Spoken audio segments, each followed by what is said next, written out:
अस्सलाम वालेकुम। Last session में हमने लेयर्स को डिस्कस किया था और इस सेशन में भी हम कुछ लेयर्स की मज़ीद प्रॉपर्टीज़ को डिस्कस करेंगे। तो सबसे पहले हम वर्क स्पेस बना लेते हैं। ये मैंने बनाने का तरीका भी आपको बताया था। ये हम 1000 बाय 1000 के साइज़ पर बना लेते हैं। 1000 विड्थ कर लेते हैं और 1000 ही हाइट कर लेते हैं और इसे क्रिएट कर देंगे। ये वर्क स्पेस हमारी आ गई है। अच्छा, अभी मैं ये ब्रश टूल यूज़ करने लगा और इससे मैं अपने वर्क स्पेस पर पेंट करूँगा। ग्रीन कलर का कर लेते हैं पेंट। इस तरह से ब्रश टूल यूज़ करते हुए हम पेंट करते हैं, आपको पता है। अब मैं यहाँ से एक न्यू लेयर ऐड करने लगा हूँ और उस पर रेड कलर का पेंट कर दूँगा।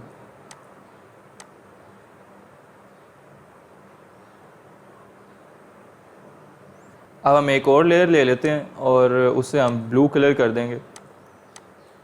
यहाँ पर पॉइंट मैं आपको समझाना चाह रहा हूँ कि हम एक से ज़्यादा लेयर्स को एक ग्रुप की शक्ल में किस तरह से बना सकते हैं, वो मैं आपको समझा देता हूँ। अभी मैं करूँगा तो आपको समझ आ जाएगी।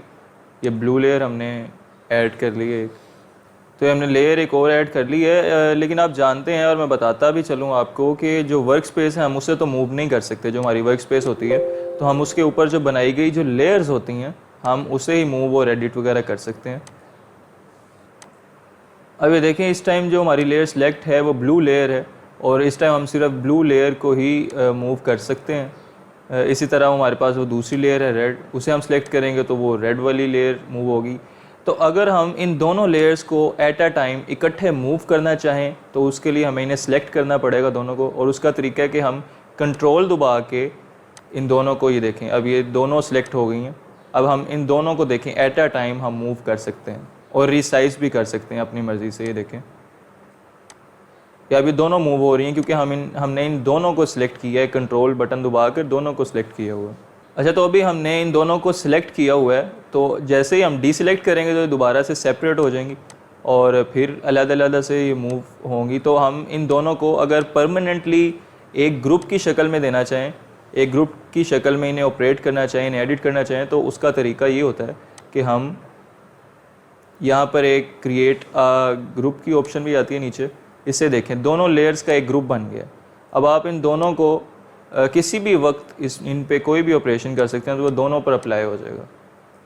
इसी तरह अब ग्रुप के अंदर कितनी लेयर्स हैं तो वो देखने के लिए आप यहाँ पर ये देखें, ग्रुप पे आएंगे, इस पर क्लिक करेंगे तो आपको लेयर दिखा देगा कि ये कितनी लेयर्स इसमें ऐड हैं। और आप इसको, जिस तरह मैंने लास्ट टाइम भी बताया था, आप इसे रीनेम भी कर सकते हैं अपनी मर्ज़ी से। ग्रुप को भी रीनेम कर सकते हैं, डबल क्लिक करेंगे तो रीनेम की ऑप्शन आ जाएगी। इसी तरह आप लेयर को भी अलग-अलग डबल क्लिक करके रीनेम कर सकते हैं। इसी तरह अगर आप ग्रुप बना लेते हैं तो दोबारा से उन्हें अनग्रुप करने का जो तरीका है वो ये है कि आप उस ग्रुप पे राइट क्लिक करेंगे अपने माउस से और यहाँ पर ये देखें अनग्रुप लेयर्स की ऑप्शन आ जाएगी। वो देखें अब ग्रुप दोबारा से ख़त्म हो गया और लेयर्स अलग-अलग अपनी पहले वाली हालत में मौजूद हैं। इसी तरह लेयर्स को जो है ग्रुप बनाने की एक और शॉर्टकट की भी होती है, वो होती है कंट्रोल जी। आप दोनों लेयर्स को सिलेक्ट करेंगे और कंट्रोल जी दबाएंगे तो उनका ग्रुप बन जाएगा। ये देखिए दोबारा से इनका ग्रुप बन गया और आप एट अ टाइम इन पर कोई भी फंक्शन जो है वो परफॉर्म कर सकते हैं। अच्छा, हम दो लेयर्स को जो है वो आपस में अलाइन भी कर सकते हैं। उसका तरीका भी मैं आपको बता देता हूँ कि वो हम कैसे करते हैं। दोनों लेयर्स को अलाइन करने के लिए सबसे पहले आप उन्हें सिलेक्ट करेंगे, जैसे मैंने आपको बताया था, कंट्रोल दबाएंगे और ये दोनों आपके पास जो है वो सिलेक्ट हो गई हैं। अभी देखिए मैंने सेलेक्ट किया है तो ऊपर जो हमारे पास ऑप्शंस आ गई हैं ये इनेबल हो गई हैं, मतलब ये फंक्शनल है। हम इन पर हम कोई ऑपरेट कर सकते हैं, ना यूज़ कर सकते हैं। तो वन बाय वन मैं आपको इन्हें दिखाता हूँ कि इससे हम क्या फ़ंक्शन परफॉर्म कर सकते हैं। तो देखिए हमने इस पर क्लिक किया तो इसका ये जो ऊपर वाला हिस्सा है वो आपस में अलाइन हो गया। मतलब आप वो सिंबल में भी देख रहे होंगे कि ये टॉप जो है वो इसका दोनों लेयर्स का अलाइन कर देगा इस ऑप्शन को यूज़ करने से। अच्छा, मैं ये जो ब्लू वाली लेयर है इसका मैं साइज़ थोड़ा छोटा करके भी आपको बता देता हूँ कि किस तरह से ये अलाइन हुआ है, क्योंकि अभी सेम साइज़ था तो शायद आपको सही समझ ना आई हो। तो मैंने साइज़ इसका छोटा कर दिया है। अब मैं दोबारा से इसे अलाइन करूँगा।